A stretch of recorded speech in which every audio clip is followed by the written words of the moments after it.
The mortal remains would be handed over to concerned state government representatives in Kochi and Delhi. The aircraft carrying mortal remains of deceased will first land in Kochi, as most of victims are from Kerala, before proceeding to Delhi for the victims from northern states. Among the victims, 24 were from Kerala, with others hailing from Tamil Nadu, Bihar and Uttar Pradesh. Kuwaiti authorities have already conducted DNA tests on the bodies as part of the identification process. Kerala government has arranged ambulances to transport the mortal remains to their respective homes upon arrival. We made all the required arrangements for receiving the bodies of the victims, and we have arranged the required number of ambulances, and the ambulances will be piloted to their destinations with a proper police unit. All right, and DD India correspondent Vinod Kumar joins us for more on this. Vinod, good morning.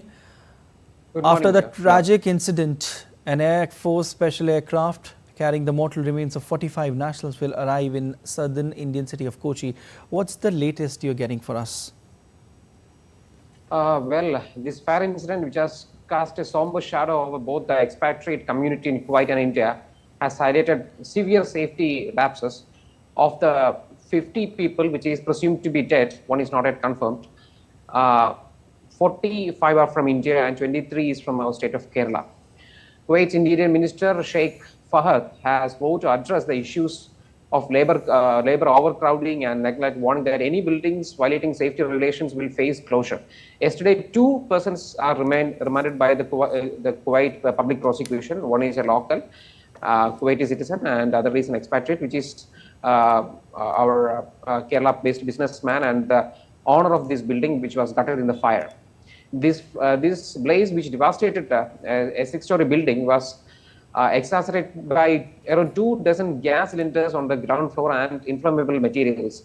So this is presumed to be one of the causes of this accident, and many organizations, including Lulu Group here, has given a relief of 5 lakh rupees. This NBTC, this company, was directed by the Kuwaiti government to give a relief of 8 lakh for each affected of the kin. And our union government and the Kerala state government has also given the relief of 5 lakh and 2 lakh respectively. Okay. Yes, continue. As we please. speak now, this Indian aircraft IAF aircraft C-130J is en route to Kochi, and by this time, 8:30 today morning, it will touch down. As we speak, it must have just touched down. So we need to hear more inputs from our state of Kerala. Okay.